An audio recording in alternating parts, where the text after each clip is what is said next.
గొర్రెల స్కామ్ కేసులో enforcement directorate దూకుడు పెంచింది. ఈ కేసు విచారణకు రావాలంటూ తాజాగా బాధితులకు ఈడీ నోటీసులు ఇచ్చింది.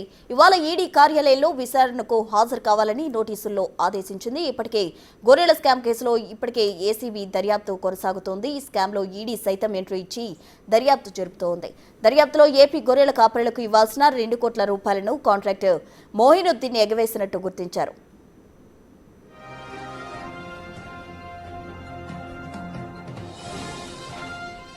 ఏపీకి గొర్రెల కాపరులకు 2 కోట్లు ఎగవేసిన బ్రోకర్లు ప్రభుత్వ పథకం నిధులు స్వాహా చేసినట్టు ఆరోపణలున్నాయి.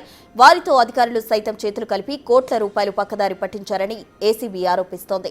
గొర్రెలు కొనకుండానే కొన్నట్టు రికార్డు తయారు చేశారని, వేల కోట్ల రూపాయలు చేతులు మారాయని ఏసీబీ చెబుతోంది. ఈ కేసులో పశుసంవర్ధక శాఖకు చెందిన సీనియర్ అధికారులు ఇప్పటికే అరెస్టు కాగా నాటి మంత్రి తలసాని శ్రీనివాస్ యాదవ్ ఓఎస్టీ పైన కేసు నమోదైంది. ప్రస్తుతం బాధితులకు నోటీసులు ఇచ్చి విచారణకు పిలవడంతో ఈ కేసు వ్యవహారం ఉత్కంఠ రేపుతోంది.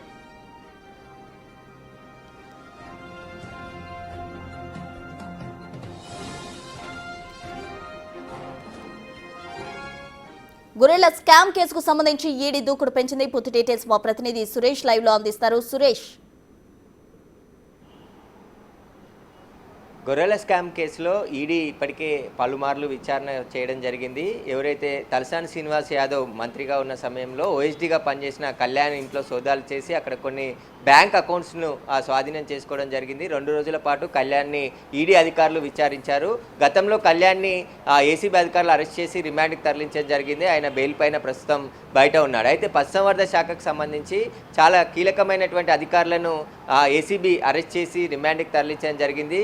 మొత్తం స్కాము 750 కోట్ల వరకు జరిగిందని చెప్పేసి కూడా ఏసీబీ గుర్తించింది. కానీ ఈడీ దర్యాప్తులో 750 కాదు 1000 కోట్ల పైన స్కామ్ జరిగినట్టు కూడా ఈడీ అధికారులు ఇప్పటికే గుర్తించడం జరిగింది. దీనికి సంబంధించి అనేక కోణాల్లో విచారిస్తున్నారు. మొత్తం దాదాపు 4000 నుంచి 5000 కోట్ల రూపాయలు గొర్రెల పథకం కిందికి గత ప్రభుత్వంలో ఖర్చు చేశారు. కానీ అందులో 1000 కోట్లకు పైగా నిధులు పక్కదారి పట్టినట్టు కూడా ఇప్పటికే ఈడీ గుర్తించడం జరిగింది. ఎవరికి లబ్ధి చేకూరింది, అంతిమంగా ఎవరికి అలా డబ్బులు చేరాయి, వాటికి సంబంధించిన వివరాలపైన ఆరా తీస్తుంది. దీనికి ఇప్పటికే అనేక ఆధారాలు ఇటు పశుసంవర్ధక శాఖతో పాటు ఏసీబీ దర్యాప్తుకు సంబంధించిన వివరాలన్నింటినీ కూడా ఈడీ తెప్పించుకోవడం జరిగింది. వాటన్నిటిని పరిశీలించిన తర్వాత ఈరోజు ఎవరైతే గొర్రెల అమ్మిన రైతులు ఉన్నారో ఏపీకి చెందిన పల్నాడు, గుంటూరుకు చెందిన దాదాపు 25 మంది రైతులు ఈరోజు ఈడీ ఆఫీస్కి స్టేట్మెంట్ ఇవ్వడానికి నోటీసులు ఇవ్వడం జరిగింది. స్టేట్మెంట్ ఇవ్వడానికి రావాలని చెప్పేసి ఇప్పటికే ఈడీ కార్యాలయానికి చేరుకున్నారు. మరికొద్ది సేపట్లోనే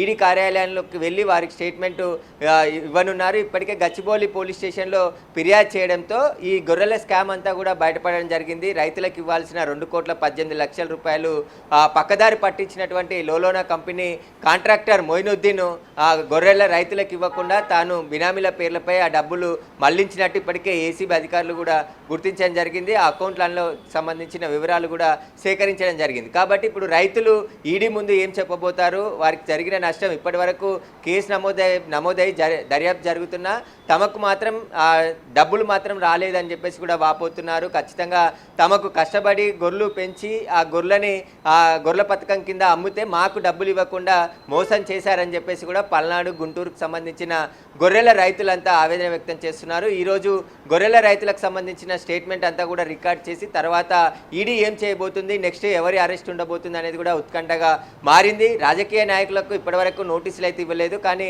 రాజకీయ నాయకుల పాత్ర కూడా ఇందులో ఉండొచ్చు అని చెప్పేసి అనుమానిస్తున్నారు. ఇప్పటికే పశుసంవర్ధక శాఖకు సంబంధించిన మాజీ అధికారులను కూడా ఈడీ విచారణకు పిలిచింది. విచారణ వారి స్టేట్మెంట్ కూడా రికార్డ్ చేసుకోవడం జరిగింది.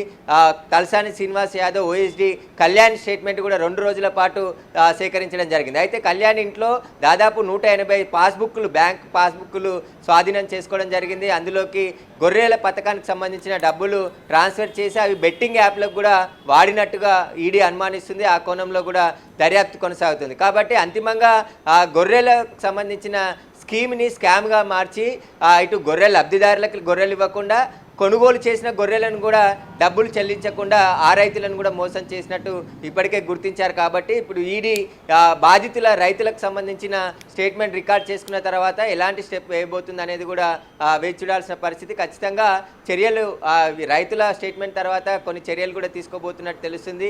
ఈ 1000 కోట్ల నిధులు ఎక్కడికి మళ్ళాయి, ఎవరి జోబులోకి వెళ్ళాయి, ఎవరెవరు ఎంతెంత పంచుకున్నారు అనే దానికి సంబంధించి కూడా లోతుగా దర్యాప్తు అయితే ఈడీ ప్రారంభించింది. మరికొద్ది సేపట్లోనే ఈడీ కార్యాలయానికి గొర్రెలకు సంబంధించిన రైతులందరూ కూడా వచ్చి వారి స్టేట్మెంట్ ఇవ్వనున్నారు. 2 కోట్ల 18 లక్షలు తమకు రావాల్సిన డబ్బులు ఇప్పించాలని చెప్పేసి కూడా వారు ఆవేదన వ్యక్తం చేస్తున్నారు. Right, thank you.